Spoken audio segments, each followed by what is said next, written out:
নমস্কাৰ welcome to this video. আজিৰ ভিডিঅ'ত আমি জম্মু আৰু কাশ্মীৰৰ যি সন্ত্ৰাসবাদ সেই সন্ত্ৰাসবাদৰ বিষয়ে আলোচনা কৰিম আৰু জম্মু আৰু কাশ্মীৰত সেই সন্ত্ৰাসবাদৰ কাৰণে আমাৰ চুবুৰীয়া ৰাষ্ট্ৰ পাকিস্তান কেনেকৈ জগৰীয়া বা পাকিস্তানে ইমান দিনে মানে প্ৰায় 1990 দশকৰ পৰা আজিলৈকে কেনেধৰণে জম্মু আৰু কাশ্মীৰত সন্ত্ৰাসবাদৰ সৃষ্টি কৰি আহিছে, সন্ত্ৰাসবাদ মানে সমৰ্থন কৰি আহিছে, সেইখিনি কথা আজিৰ ভিডিঅ'ত আলোচনা কৰা হ'ব। আৰু এতিয়া কথা হ'ল যে জম্মু কাশ্মীৰৰ যি সন্ত্ৰাসবাদ ৰিচেণ্টলি যিটো ঘটনা হৈ গৈছে পেহেলগামত নিৰীহ 26 জন পৰ্যটকক গুলিয়াই হত্যা কৰা হৈছে সন্ত্ৰাসবাদীৰ দ্বাৰা আৰু তেওঁলোকক ধৰ্মৰ আধাৰত হত্যা কৰা হৈছে। কোনোবা যদি হিন্দু ধৰ্মৰ বুলিয়েই মানে প্ৰথমতে ধৰ্ম সুধি লোৱা হৈছে কি ধৰ্মৰ, কোনোবাই যদি কিবা ইছলামিক ভাৰ্চ ক'ব পৰা নাই তেতিয়া সেইজন ব্যক্তিক গুলিয়াই হত্যা কৰা হৈছে। যি নহওক ই এটা এক্সাম্পল, কিন্তু 90 দশকৰ পৰা আজিলৈকে এনেধৰণৰ বহুতো কেইবাশ সন্ত্ৰাসবাদৰ ঘটনা সংঘটিত হৈছে জম্মু আৰু কাশ্মীৰত। গতিকে এইখিনি আটাইখিনি কথা আমি আজি আলোচনা কৰিম, বেছি দীঘলীয়া নহ'ব ভিডিঅ'। আৰু ইয়াৰ কি কাৰণ, সেই কাৰণ আমি জানিবলৈ হ'লে অলপ আমি বুৰঞ্জীৰ কথা জানিব লাগিব, ইতিহাসৰ কথা জানিব লাগিব। যেতিয়া ভাৰত স্বাধীন হৈছিল, চাওক ভাৰত স্বাধীন যেতিয়া হৈছিল তেতিয়া পাকিস্তান নামৰ দেশখন তেতিয়া প্ৰতিষ্ঠা কৰা হৈছিল আৰু পাকিস্তান যে সৃষ্টি কৰা হ'ল, পাকিস্তান নামৰ নতুন দেশখন কি বেচিছত সৃষ্টি কৰা হৈছিল? ধৰ্মৰ নামত। যিসকল মুছলিম বা ইছলামিক মানুহ তেওঁলোকৰ কাৰণে এখন বেলেগকৈ মানে দেশ বিচৰা হৈছিলে মুছলিম লীগৰ দ্বাৰা আৰু সেই সূত্ৰে পাকিস্তানৰ জন্ম হয়। আৰু ভাৰতৰ সেই পাকিস্তান অঞ্চলত এতিয়া দিনত যি পাকিস্তান, তাত সৰহসংখ্যক মুছলিম মানুহে বসবাস কৰিছিলে আৰু স্বাধীন হোৱাৰ সময়ত বহুতো মুছলমান মানুহ ভাৰতৰ পৰা পাকিস্তানলৈকে গৈছিলে। গতিকে পাকিস্তান মুছলিম দেশ এখন হ'বৰ কাৰণে পাকিস্তান সৃষ্টি কৰা হৈছিলে। আচ্ছা, এতিয়া কথা হ'ল যে যেতিয়া ভাৰত স্বাধীন হৈছিলে তেতিয়া জম্মু আৰু কাশ্মীৰ কিন্তু পাকিস্তানৰ অংশ নাছিল বা ভাৰতৰ অংশ নাছিল। সেই সময়ৰ যি কাশ্মীৰৰ ৰজা মহাৰাজ হৰি সিং, যিজন হিন্দু ৰজা, তেখেত ভাৰত আৰু পাকিস্তান কোনোখন দেশতেই মানে মিলিব বিচৰা নাছিলে, স্বাধীনভাৱে থাকিব বিচাৰিছিলে যেতিয়া ভাৰত স্বাধীন হৈছিল। কিন্তু জম্মু আৰু কাশ্মীৰৰ যি সৰহসংখ্যক যি মানে নাগৰিক, সেই সৰহসংখ্যক মানুহে হ'ল মুছলিম ধৰ্মৰ, ইছলাম ধৰ্মৰ। সেই গতিকে আৰু জম্মু কাশ্মীৰ খুব ধুনীয়া ঠাই, ধুনীয়া অঞ্চল, আপোনালোকে নিশ্চয় জানে। জম্মু কাশ্মীৰৰ হয়তো কিছুমানে গৈছেও, কিছুমানে বহুতে ফটো দেখিছে বা ভিডিঅ' দেখিছে। ভূস্বৰ্গ বুলি কোৱা হয়, যথেষ্ট ধুনীয়া অঞ্চল জম্মু আৰু কাশ্মীৰ, আৰু ইয়াক ভূস্বৰ্গ বুলিও কোৱা হয়। এতিয়া গতিকে আৰু যিহেতু তাত মুছলিম পপুলেশ্যন বেছি, সেইকাৰণে পাকিস্তানৰ নজৰ বা চকু বহুত দিনৰ পৰা জম্মু কাশ্মীৰৰ ওপৰত আছিল যে মুছলিম প্ৰধান অঞ্চল পাকিস্তানৰ সৈতে লাগি আছে, কিন্তু পাকিস্তানৰ অংশ নাই হোৱা, কাৰণ জম্মু কাশ্মীৰৰ ৰজাজন স্বাধীনভাৱে থাকিবলৈ বিচাৰিছিলে। আৰু এটা সময়ত পাকিস্তানে কি কৰিলে, মই ভাৰত পাকিস্তানৰ প্ৰথম যুদ্ধৰ ভিডিঅ' এটা বনাই থৈছোঁ, ওপৰৰ ওপৰৰ মানে মই লিংক দি দিম, আই বাটনত লিংক দি দিম, সেইটো ভিডিঅ' আপোনালোকে চাই ল'ব পাৰে। মই অলপ সংক্ষেপে কৈছোঁ যে কাশ্মীৰ দখল কৰিবলৈ পাকিস্তানে তাত সৈন্য আৰু কিছু মানে ট্ৰাইবেল, কিছু পাকিস্তানৰ যি জনজাতি আছে সেই জনজাতিৰ কিছু কেইবাশ মানুহক পঠাইছিলে জম্মু কাশ্মীৰ আক্ৰমণ কৰি দখল কৰিবলৈ। তেতিয়া কাশ্মীৰৰ যি হিন্দু ৰজা মহাৰাজ হৰি সিং, তেখেতে ভাৰতক ৰিকুৱেষ্ট কৰিছিলে যে আমাক বচাওক, কাৰণ আপোনালোকে ভাৰতে যদি কাশ্মীৰক নবচায় তেনেহ'লে কাশ্মীৰ পাকিস্তানে দখল কৰি ল'ব। আৰু সেই সূত্ৰে সেই সময়ত ভাৰতৰ যি প্ৰধানমন্ত্ৰী আছিল জৱাহৰলাল নেহৰু, তেখেতে কাশ্মীৰলৈ সেনাবাহিনী পঠায়। কাশ্মীৰলৈ সেনাবাহিনী পঠোৱাৰ পিছত পাকিস্তানৰ সেনা আৰু পাকিস্তানৰ যি ট্ৰাইবেল সেনা আছিলে, কিছু পৰিমাণে জম্মু কাশ্মীৰৰ কিছু অঞ্চল দখল কৰিছিলে আৰু ভাৰতীয় সৈন্য গৈ সেইখিনি সময়ত সেই পাকিস্তানী সেনাক তাতে মানে ষ্টপ কৰে আৰু আগুৱাবলৈ নিদিলে। আৰু ৰাষ্ট্ৰসংঘৰ সিদ্ধান্ত মতে সেইখিনি সময়ত 1947-1948ৰ কথা, মানে ৰাষ্ট্ৰসংঘই এয়া মানে কৰিলে, নিৰ্দেশ দিলে যে যি য'ত আছে তাতেই থাকিব আৰু কাশ্মীৰ যি সমস্যা তেতিয়াৰ কাৰণে কাশ্মীৰ সমস্যা সেইখিনিতে মানে অন্ত কৰক, সেইখিনিতে ফিনিছ কৰক। কিন্তু তেতিয়ালৈকে কি হৈছিলে যে যি পাকিস্তানী সেনা কিছু দূৰ সোমাই আহিছিলে জম্মু কাশ্মীৰলৈকে আৰু এটা অংশ জম্মু কাশ্মীৰৰ মানে অকুপাই কৰিলে, অধিকৃত কৰিলে। আৰু সেই সূত্ৰে কাশ্মীৰৰ সেই এটা অংশক আজিৰ তাৰিখতো POK বুলি কোৱা হয় বা পাক অকুপাইড কাশ্মীৰ বা পাক অধিকৃত কাশ্মীৰ বুলিও কোৱা হয়। গতিকে জম্মু কাশ্মীৰৰ দুটা ভাগ, যিটো অৰিজিনেল জম্মু কাশ্মীৰ সেইখিনি, আৰু আনটো হ'ল পাক অধিকৃত কাশ্মীৰ, যিটো পাকিস্তানে মানে বলেৰে সেই সময়ত দখল কৰিছিলে বা সেই সময়ত কিন্তু জম্মু আৰু কাশ্মীৰ এখন স্বাধীন ৰাজ্য আছিলে। আচ্ছা, এতিয়া কি হ'ল যে জম্মু আৰু কাশ্মীৰৰ ৰজাৰ মানে ৰজাৰ ৰিকুৱেষ্ট অনুসৰি ভাৰতৰ সৈন্যবাহিনী কাশ্মীৰলৈ গ'ল আৰু ভাৰতৰ সৈন্যবাহিনী আৰু জম্মু আৰু কাশ্মীৰৰ ৰাজা কি হ'ল ভাৰতৰ সৈতে সংযোগ হয় মানে ভাৰতৰ সৈতে সংযোগ হ'বলৈ মান্তি কৰে আৰু জম্মু আৰু কাশ্মীৰৰ কিছু মানে যেনে ধৰক জম্মু কাশ্মীৰৰ সুৰক্ষা হওক বা বৈদেশিক নীতি হওক ইত্যাদিত ভাৰত চৰকাৰে তাত মানে ভূমিকা ল'বলৈ আৰম্ভ কৰে বা ভাৰত চৰকাৰে সেইখিনি নিয়ন্ত্ৰণ কৰিবলৈ আৰম্ভ কৰে তাৰ ৰজাৰ মানে ৰিকুৱেষ্ট অনুৰোধ সাপেক্ষে সেইকাৰণে পাকিস্তানৰ বহুত দিনৰ পৰাই কাশ্মীৰৰ ওপৰত মানে চকু এটা আছে মুছলিম বহুল এলেকা দখল কৰিব পৰা নাই এতিয়া কথা হ'ল যে জম্মু কাশ্মীৰৰ কাৰণে আন এটা যুদ্ধ হৈছিলে 1965ত ভাৰত আৰু পাকিস্তানৰ য'ত ভাৰত জয়ী হৈছিলে 1947-48ৰ যুদ্ধৰ কথা মই আলোচনা কৰিছিলে তাৰপিছত যিটো দ্বিতীয়টো যুদ্ধ ভাৰত আৰু পাকিস্তানৰ 1965ত হৈছিলে তাৰপিছত কথা হ'ল যে জম্মু কাশ্মীৰলৈ তেনেধৰণৰ বিশেষ কোনো কৰা নাছিলে পাকিস্তান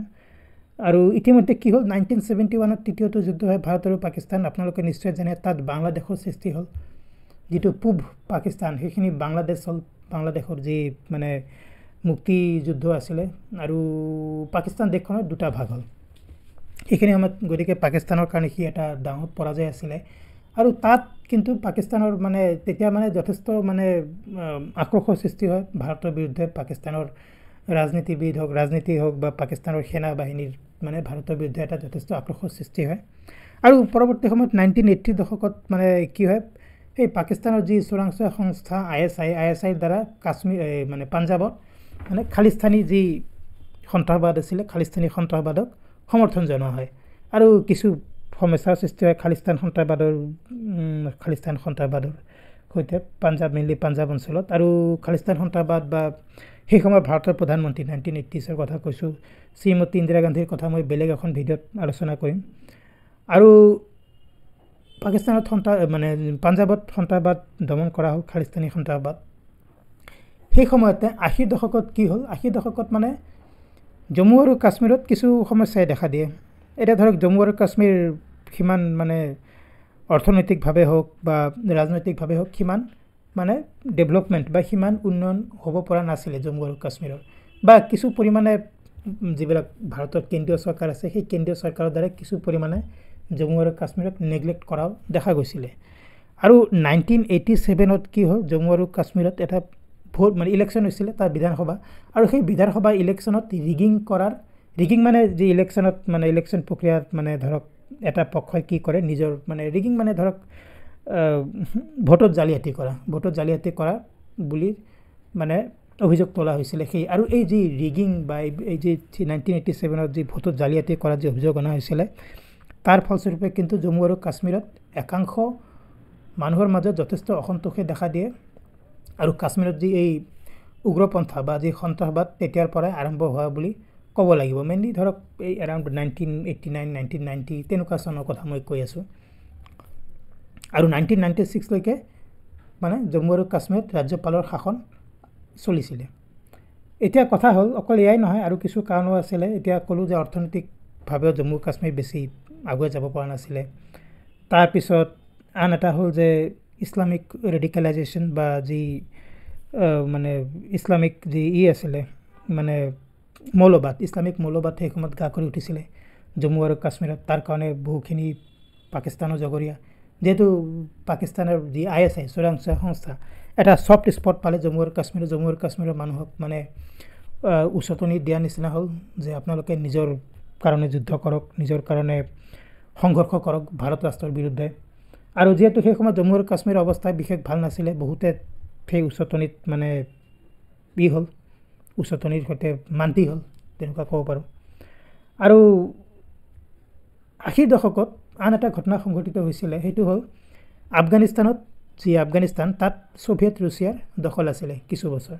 আৰু তাৰ ফলস্বৰূপে কি হ'ল মানে মুজাহিদ্দিন ফ'ৰ্চ এটা জন্ম হ'ল বহুতো মানে মুজাহিদ্দিন মানে যাক মানে জিহাদী বুলিও কোৱা হয় আৰু যেতিয়া সেই মানে আফগানিস্তানৰ যি সমস্যা সমাধান হ'ল ৰাছিয়ান সেনা তাত পৰাজিত হ'ল ৰাছিয়ান সেনা তাৰপৰা ৰাছিয়ান মানে সোভিয়েট সেনা তেতিয়ালৈকে ৰাছিয়া হোৱা নাছিলে সোভিয়েট সেনা পৰাজিত হৈ আফগানিস্তানৰ পৰা গুচি যায় আৰু সেই যি মুজাহিদ্দিন সেনা গঠন কৰাৰ ক্ষেত্ৰত পাকিস্তান ৰাষ্ট্ৰখনে কিন্তু এটা গুৰুত্বপূৰ্ণ ভূমিকা গ্ৰহণ কৰিছিলে আমেৰিকাৰ সহায়ত আমেৰিকাৰ পইচা দি সেই মুজাহিদ্দিন সেনা মানে গঠন কৰাইছিলে পাকিস্তানৰ দ্বাৰা মেইনলি পাকিস্তানৰ সেনা আৰু পাকিস্তানৰ চোৰাংচোৱা সংস্থাৰ দ্বাৰা এতিয়া জম্মু আৰু কাশ্মীৰৰ পৰিস্থিতি যেতিয়া অলপ মানে জটিল হ'বলৈ আৰম্ভ কৰিলে সেইবিলাক মুজাহিদ্দিনকে সেই সময়ত আফগানিস্তানৰ পৰা কাশ্মীৰলৈকে পঠিওৱা হয় মানে বিভিন্ন ধৰণৰ সন্ত্ৰাসবাদী বা উগ্ৰবাদী কাৰ্যকলাপ সংঘটিত কৰাৰ কাৰণে জম্মু আৰু কাশ্মীৰত আৰু ভাৰতীয় সেনাৰ বিৰুদ্ধে যুদ্ধ কৰিবলৈ আৰু সেইখিনি সময়ত কাশ্মীৰৰ বহুতো লোক বা বহুতো যুৱক মানে কি হ'ল এই পাকিস্তান সমৰ্থিত যিবিলাক উগ্ৰপন্থী সংগঠন বহুতো উগ্ৰপন্থী সংগঠন আছে লস্কৰ এ তৈবা হৰকাতুল মুজাহিদ্দিন তেনেধৰণৰ বিভিন্ন সংগঠন আছে সেইবিলাকত যোগ দিলে যোগ দিয়াৰ ফলত কি হ'ল পাকিস্তানলৈকে গৈ সন্ত্ৰাসবাদৰ ট্ৰেইনিং লোৱা আফগানিস্তানলৈকে গৈ সন্ত্ৰাসবাদৰ ট্ৰেইনিং ল'বলৈ আৰম্ভ কৰিলে আৰু ট্ৰেইনিং লৈ ভাৰতত আহে ভাৰতত মানে যি LOC লাইন অফ কণ্ট্ৰল সেই লাইন অফ কণ্ট্ৰল বা নিয়ন্ত্ৰণ ৰেখা ক্ৰছ কৰি ভাৰতলৈ আহি ভাৰতত মেইনলি জম্মু আৰু কাশ্মীৰত বিভিন্ন ধৰণৰ সন্ত্ৰাসবাদী কাৰ্যকলাপ আৰম্ভ কৰিলে সেই এনেধৰণৰ বিভিন্ন কাৰণত সেই 1990ৰ পৰা আজিৰ তাৰিখলৈকে জম্মু আৰু কাশ্মীৰত কেইবাশ সন্ত্ৰাসবাদী কাৰ্যকলাপ সংঘটিত কৰা হৈছে এই উগ্ৰপন্থী সংগঠনসমূহৰ দ্বাৰা আৰু এই উগ্ৰপন্থী সংগঠনসমূহত অকল জম্মু কাশ্মীৰৰ কিছু স্থানীয় নাগৰিকত্ব জড়িত হৈ আছে আৰু পাকিস্তানৰ পৰাও বহুতো পাকিস্তানী নাগৰিকো এইবিলাকত অংশ নিয়ে মানে বৰ্ডাৰ পাৰ হৈ ভাৰতলৈ আহি উগ্ৰপন্থী বা যিবিলাক সন্ত্ৰাসবাদী কাৰ্যকলাপ সংগঠিত কৰি গৈছে তেতিয়াৰে পৰা বহুতো আৰু প্ৰথম যেটো মানে সন্ত্ৰাসবাদী কাৰ্যকলাপ সেইটো হ'ল মানে প্ৰায় 1990 চনৰ আৰম্ভণিতে জম্মু আৰু কাশ্মীৰত কিছু কাশ্মীৰী হিন্দু নেতাক হত্যা কৰা হয় আৰু তাৰ ফলস্বৰূপে বহুতো কাশ্মীৰী হিন্দু জম্মু আৰু কাশ্মীৰৰ পৰা পলায়ন কৰি ভাৰতৰ বিভিন্ন অঞ্চলত থাকিবলৈ আৰম্ভ কৰে তেতিয়াৰ পৰা আৰম্ভ কৰি এই যেটো সদ্যহতে পেহেলগাম কাশ্মীৰৰ যি ধুনীয়া ঠাই পেহেলগাম টুৰিষ্ট স্পট হয় তে পেহেলগামৰ সন্ত্ৰাসবাদী আক্ৰমণলৈকে কেইবাশ সন্ত্ৰাসবাদী আক্ৰমণ সংগঠিত কৰা হৈছে জম্মু আৰু কাশ্মীৰত সন্ত্ৰাসবাদীৰ দ্বাৰা তাৰ ফলস্বৰূপে বহুতো সাধাৰণ নাগৰিকৰ মৃত্যু হৈছে আমাৰ বহুতো সেনা জৱান হওক CRPF জৱান হওক BSF হওক বা জম্মু কাশ্মীৰ পুলিচৰ বহুতো জৱানৰ মৃত্যু হৈছে শহীদ হ'ব লগা হৈছে ইত্যাদি এনে ধৰণৰ সন্ত্ৰাসবাদী ঘটনা সংগঠিত হৈ আছে 2019 চনত পুলৱামাৰ ঘটনা নিশ্চয় আপোনালোকৰ বহুত মনতে আছে 40 জনকৈ CRPF জৱানক মানে হত্যা কৰা হয় তাত বম বিস্ফোৰণৰ দ্বাৰা আৰু এতিয়ালৈকে যিমান সন্ত্ৰাসবাদী মানে ঘটনা সংগঠিত হৈছে জম্মু কাশ্মীৰত তাৰ ফলস্বৰূপে প্ৰায় 20,000 সাধাৰণ নাগৰিকৰ মৃত্যু হৈছে 3,500তকৈ বেছি আমাৰ সেনা জৱান বা পুলিচৰ জৱান জম্মু কাশ্মীৰৰ CRPF BSFৰ জৱানৰ মৃত্যু হৈছে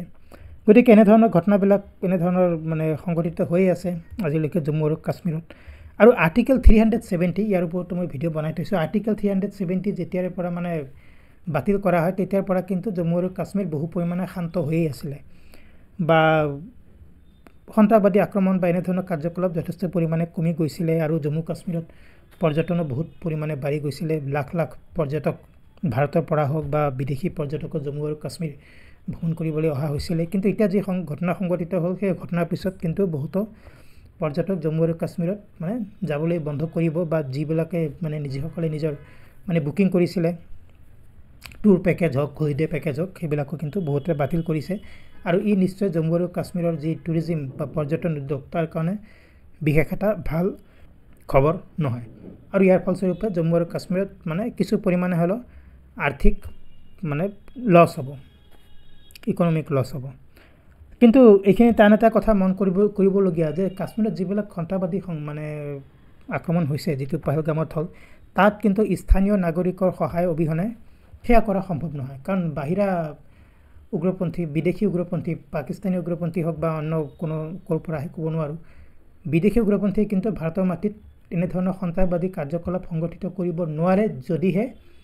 স্থানীয় এজেণ্টৰ বা কোনো স্থানীয় সন্ত্ৰাসবাদী হওক বা স্থানীয় লোকৰ হাত নাথাকে বা সহায় নাথাকে অস্ত্ৰ শস্ত্ৰৰ ক্ষেত্ৰত হওক বা থকা মেলাৰ ক্ষেত্ৰত হওক বা আশ্ৰয় দিয়াৰ ক্ষেত্ৰত হওক স্থানীয় মানুহৰ কিন্তু হাত থাকিবই লাগিব এনেকুৱা কাৰণতে জম্মু কাশ্মীৰত সন্ত্ৰাসবাদী ঘটনা সংগঠিত হৈ আহিছে আৰু পাকিস্তানৰ মানে যি মিলিটাৰী এষ্টাব্লিছমেণ্ট হওক বা চোৰাংচোৱা হওক এনেধৰণে মানে আৰু পাকিস্তানৰ আন এটা কথা ক'ব বিচাৰিছোঁ পাকিস্তানৰ যি সামৰিক সেনাবাহিনী ভাৰতীয় সেনাবাহিনীৰ সৈতে কেতিয়াও যুদ্ধত জয়ী হ'ব নোৱাৰে পাকিস্তানী সেনাবাহিনীয়ে গতিকে কি কৰে এনেধৰণৰ সন্ত্ৰাসবাদী কিছুমানক পাকিস্তানত হওক বা পাক অকুপাইড কাশ্মীৰত তাত ট্ৰেইনিং দিয়ে আৰু যথেষ্ট গেৰিলা যুদ্ধৰ কাৰণে ট্ৰেইনিং দিয়ে আৰু সেই পাকিস্তানী সৈন্যবাহিনীৰ মানুহ নাহে কিন্তু এনেধৰণৰ সন্ত্ৰাসবাদীক বা এনেধৰণৰ মানে ব্ৰেইন ৱাছ কৰা কিছু যুৱকক মানে ধৰ্মৰ নামত ব্ৰেইন ৱাছ কৰা কিছু যুৱকক জম্মু কাশ্মীৰলৈ পঠাই সন্ত্ৰাসবাদী ট্ৰেইনিং দি আৰু এই সন্ত্ৰাসবাদীবিলাকেহে ভাৰতৰ ছিকিউৰিটি ফ'ৰ্চৰ সৈতে যুদ্ধত অৱতীৰ্ণ হয়। প্ৰক্সি ৱাৰ বুলিও কোৱা হয় ইয়াক, কাৰণ এই যুদ্ধত কিন্তু মানে পাকিস্তানৰ সেনাবাহিনীয়ে ডাইৰেক্টলি অংশগ্ৰহণ নকৰে, ইনডাইৰেক্টলি অংশগ্ৰহণ কৰে। গতিকে সেই কথা। আৰু তেনেকৈয়ে পাকিস্তানে ইমান দিনে জম্মু আৰু কাশ্মীৰত সন্ত্ৰাসবাদ প্ৰয়োজিত কৰি আহিছে, সন্ত্ৰাসবাদক সমৰ্থন কৰি আহিছে। কাশ্মীৰৰ নাগৰিকৰো কিছু পৰিমাণে হাত আছে ইয়াত, নহ'লে বাহিৰা কোনো শক্তিয়ে এনেধৰণৰ কাৰ্যকলাপ আমাৰ ৰাষ্ট্ৰত বা আমাৰ দেশৰ কোনো অঞ্চলত সংগঠিত কৰিব নোৱাৰে। চ' আই হোপ আপোনালোকে বুজি পাইছে আজি যিখিনি কথা আলোচনা কৰিবলগীয়া আছিলে জম্মু আৰু কাশ্মীৰৰ সন্ত্ৰাসবাদৰ কথা। আৰু আমাৰ দেশৰ যি চোৰাংচোৱা আৰু সবল হ'ব লাগিব, আমাৰ সেনাবাহিনীৰ জোৱান হওক বা আমাৰ CRPF বা পুলিচৰ জোৱান হওক জম্মু কাশ্মীৰৰ, তেওঁলোকে অহৰ্নিশে সন্ত্ৰাসবাদৰ বিৰুদ্ধে যুদ্ধ কৰি আছে। সন্ত্ৰাসবাদ নিৰ্মূল কৰাত অহৰ্নিশে তেওঁলোকে জাগ্ৰত হৈ আছে। আৰু আমাৰ সেনাবাহিনীৰ জোৱানসকলৰ কাৰণে কিন্তু আমি আমাৰ দেশত মানে সুৰক্ষিত হৈ আছোঁ। চ' ফ্ৰেণ্ডছ, এইখিনি আছিলে আজি আমাৰ আলোচনা কৰিবলগীয়া কথা। জম্মু আৰু কাশ্মীৰৰ সন্ত্ৰাসবাদৰ কথা আলোচনা কৰা হ'ল। আৰু এই সন্ত্ৰাসবাদত কাৰ কেনে ভূমিকা বা কি ভূমিকা মানে আমাৰ চুবুৰীয়া ৰাষ্ট্ৰ পাকিস্তানৰ দ্বাৰা কি ভূমিকা লোৱা হৈছে সেইখিনি কথা আলোচনা কৰিলোঁ। আৰু এতিয়াও জম্মু আৰু কাশ্মীৰৰ সন্ত্ৰাসবাদ আমাৰ দেশৰ মানে এটা আভ্যন্তৰীণ সুৰক্ষাৰ মানে ইণ্টাৰনেল ছিকিউৰিটি থ্ৰেট বা আভ্যন্তৰীণ সুৰক্ষাৰ ক্ষেত্ৰত ই এটা ডাঙৰ মানে থ্ৰেট বা ডাঙৰ সংশয়। চ' আই হোপ ভিডিঅ'টো ভাল পাইছে। যদি ভাল পাইছে লাইক কৰক, শ্বেয়াৰ কৰক। যদি চেনেলটো ছাবস্ক্ৰাইব কৰা নাই প্লিজ ছাবস্ক্ৰাইব কৰক। এনেধৰণৰ আন এটা ইম্পৰ্টেণ্ট ভিডিঅ'ত অতি সোনকালে লগ পাম। Thank you very much, and I will see you soon in another video.